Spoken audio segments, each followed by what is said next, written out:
So, additional problem tayo sa shear and moment sa beams. So, first step natin, yung points natin. Ano yung mga important points natin sa ating figure? So, meron tayong A, B, C. Kasi sa point A, meron tayong 20 kN. Sa point B, meron tayong moment na 80 kN times M. And sa point C, meron tayong support. Ito ay built-in or cantilever support.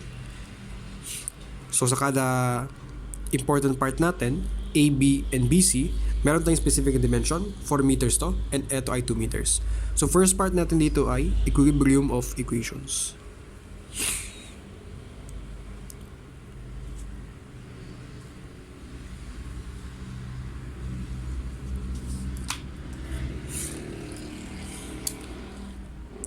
So, kapag meron tayong cantilever support, ang ating supports dito ay meron tayong force acting along the y direction, force acting along the x direction, and meron tayong couple.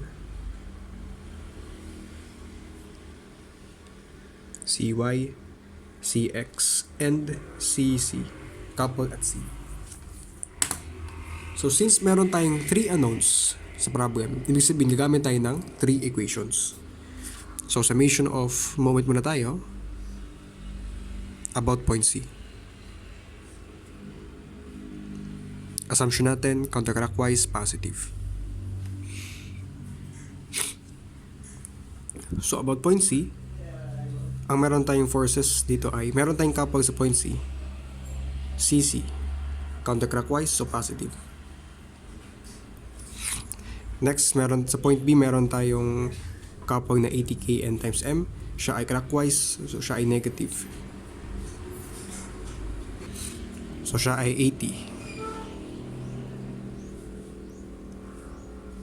Tapos sa point A, 20 kN, kanyang distance ay 4, 5, 6 meters. Kanyang rotation about point C, yan ay counterclockwise, so yan ay positive.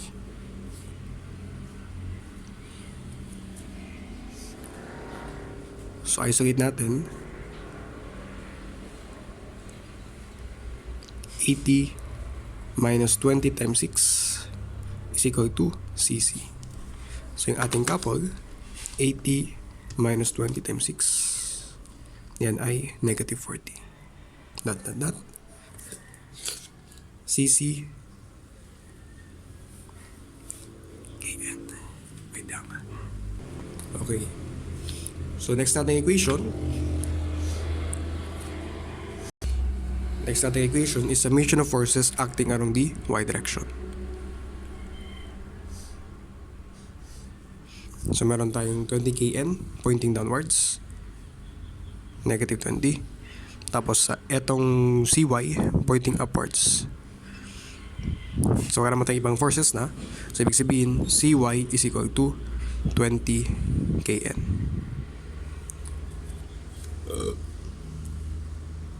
So, last natin, summation of forces acting along the x direction. So, wala naman tayong iba, CX lang. So, ibig sabihin, CX ay 0. Ibig sabihin nito, wala siyang kinakounteract na force.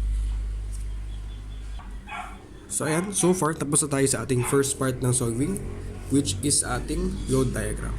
So, ito yung ating load diagram. So, harakan natin. Next, dako naman tayo sa ating paggamit ng shear and moment equations.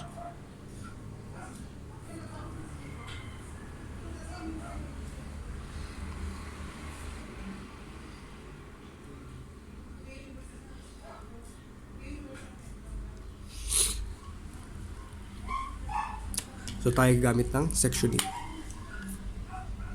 So, first section natin, between A and B.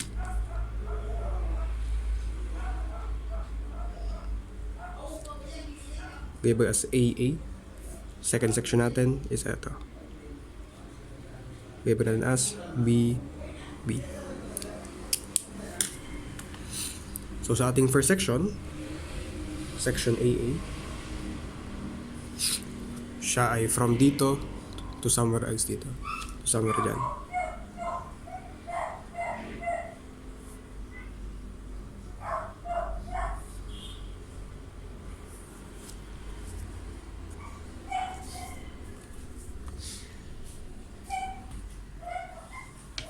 So drawing natin yung ating shear end moment.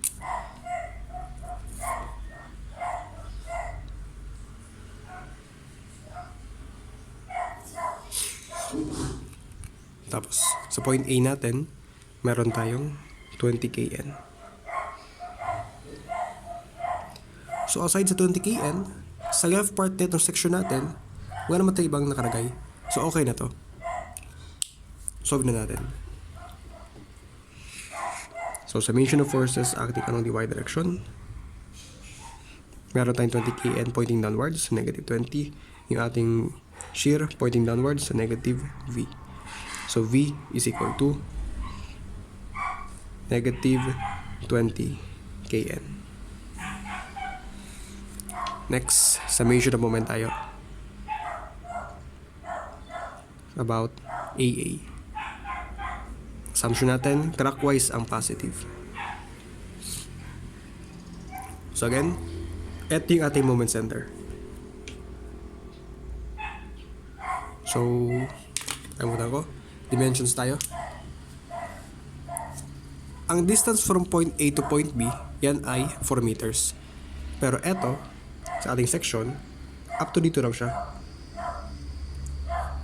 Hindi natin alam kung anong kanyang exact measurement. So, eto ay gawin natin as x lang muna. Since unknown ang kanyang value. Ibig sabihin, ang moment ng 20 about section na to, 20 times x. Kanyang rotation, counterclockwise, so ito ay negative. So ito, moment tayo dito, negative m. So m natin is equal to negative 20x. Yan ang ating moment equation para sa section AA. Next, section BB tayo.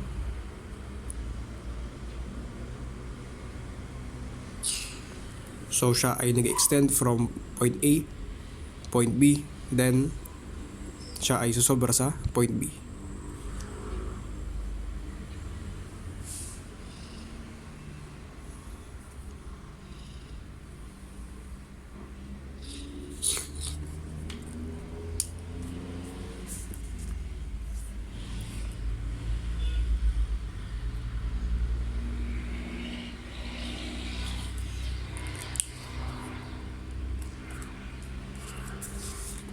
Then sa ating point A, meron tayong 20 kN.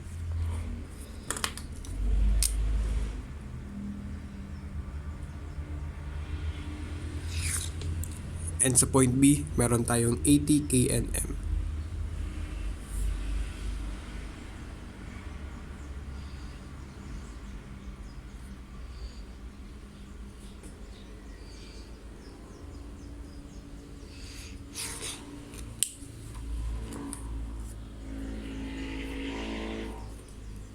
So summation of forces acting along the y direction tayo.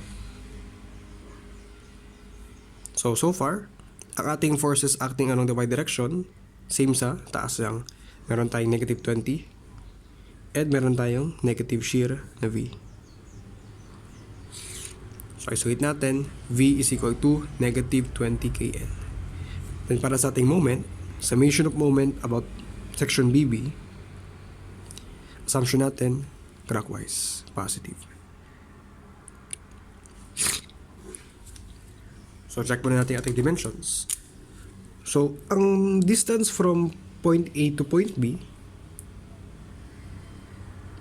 eto ay 4 meters based sa ating problem. And from point B to point C, yan ay 2 meters. Pero yung ating figure ay up to dito lang. And eto ay more than 4 meters, pero hindi tayo sure kung up to saan siya. Kaya eto, as of the moment, eto ay just x.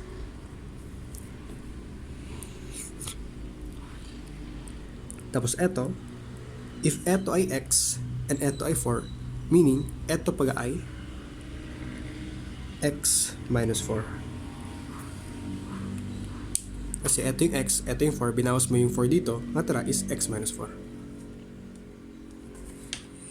So moment about PB, meron tayong counterclockwise na moment. So siya ay negative m.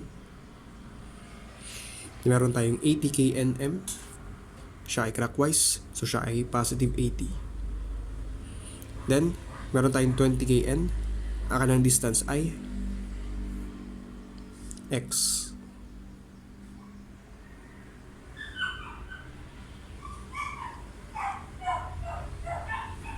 Rotation niya is counterclockwise, so negative 20x.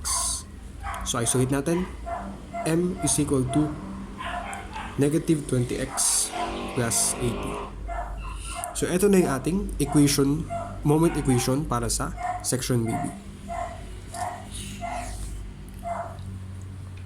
So tapos na tayo sa ating shear equation and moment equation, proceed na tayo sa ating shear diagram.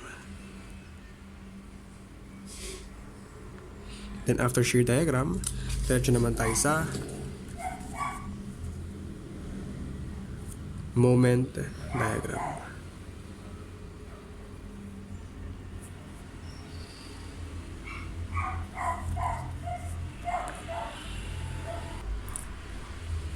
So sabi natin, yung ating shear diagram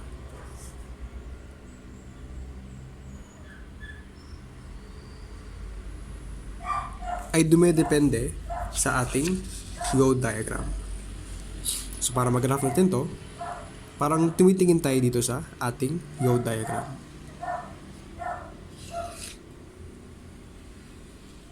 So first, unahin natin. Sa point A, meron tayong 20 kN pero siya ay pointing downwards. Ibig sabihin, yung ating force is pinupush tayo downwards. Ibig sabihin, yung ating graph is also being pushed downwards. Kunwari, eto, negative 20. Tapos, in between point A and point B, wala tayong force dyan. And based sa ating shear equation, ang ating equation dito from point A to point B is negative 20. Ibig sabihin nito, siya ay constant. Pag warang variable, siya ay tinatawag natin constant. Ibig sabihin, between A and B, hindi magbabago yung kanyang value. Ibig sabihin, if ang starting natin is negative 20, from A to B, yan ay lahat negative 20. Hindi siya magbabago kasi siya ay isang constant. Constant, hindi nag-change. Next naman, from B to C naman, wala tayong extra force. So, ibig sabihin, wala siyang ipupush upwards or downwards. Tapos additionally, between B and C, ang ating equation ay negative 20 kN, 20. Ibig sabihin, wala siyang variable. Since wala siyang variable, ibig sabihin siya ay isang constant. Pag sinabi natin constant, hindi siya nag-change. Ibig sabihin, from B to C, hindi mag-change yung ating graph. Tapos, pagdating natin sa point C, meron tayong CY pointing upwards. So, ibig sabihin, yung ating graph, ipupush niya pataas. Ating CY, siya ay 20 kN. Ibig sabihin, from negative 20, ipupush siya ng 20 kN pataas ulit. So, ang guide natin, sa ating in-between na area, in-between points na area, ito ay nade-determine gamit yung ating equations. Habang sa ating specific points, A, B, and C, ating check is yung load diagram. If meron tayong forces na pwedeng mag-push pataas sa graph or mag-pull pababa sa ating graph.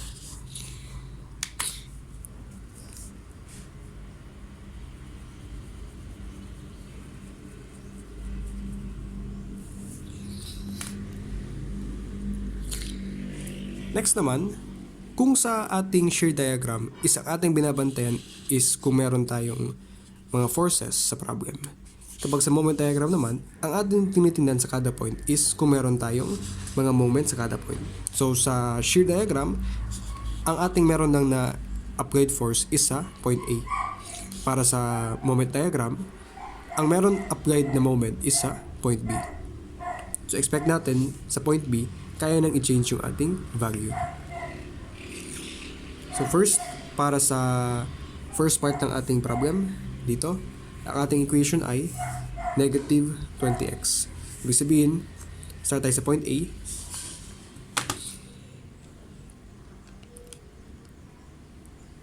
So, start tayo sa A. Ang point A, nag-start sa 0.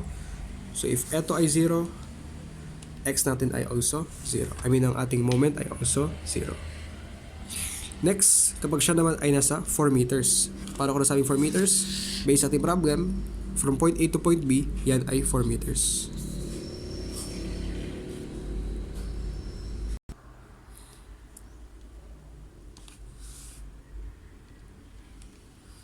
So, siya ay negative 80. So, ibig sabihin, ang ating tamaan dito is negative 80.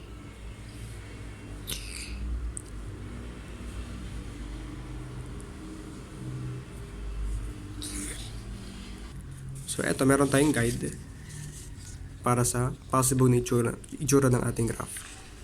Kapag sa ating, siguro, next video na lang to, basta, pasok tayo sa category 1. Yung ating go diagram is any of these three. Pagdating sa shear, ang itsura ng ating graph ay pa-rectangle. So, tama naman, pa-rectangle yung ating graph. So, kapag ang shear natin ay isang rectangle, expect natin sa moment, gagamit tayo ng straight line.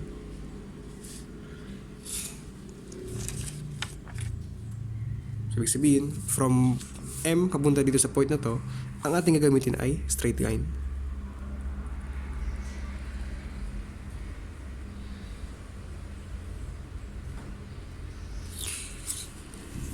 So, siya ay negative 80. Kaso, sakto sa point B natin, meron tayong 80 kN times M. Meron tayong externally applied moment. Siya ay positive 80 kNm.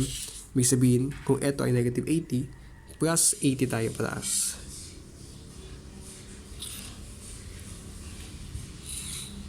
So, next naman, from B to C naman, ang ating gagamitin na equation ay ito.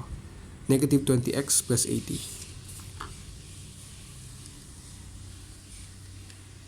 So, start tayo dito sa point na to, which is 4 meters from the origin. So, substitute natin 4. So, siya ay 0. Tama, nasa 0 tayo. Ngayon naman, paano naman kung tayo ay nandito? Which is, from the problem, siya ay 4, 5, 6. 6 meters from the origin. Siya ay negative 40. Again, kapag ang shear natin ay rectangle, expect natin na triangle yung ating moment.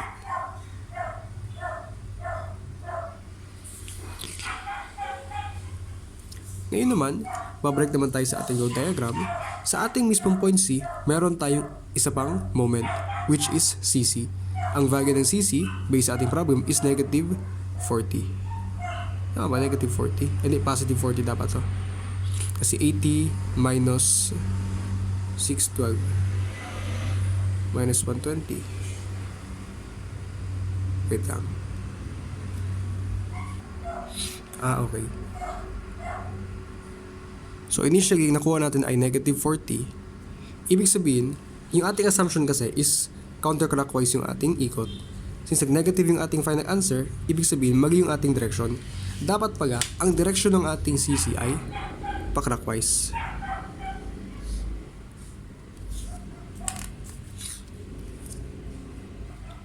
Ibig sabihin nito, since nabago natin yung ating direction dito, eto, change natin into 40 kN, pero siya pala ay clockwise. So, siya ay positive na, positive 40 kN. So, ibig sabihin, babalik tayo ng taas ng 40.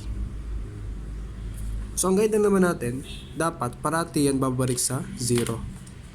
Mapa-shear or moment, kailangan yung ating final answer bumabalik sa 0. So, ito ay shade natin.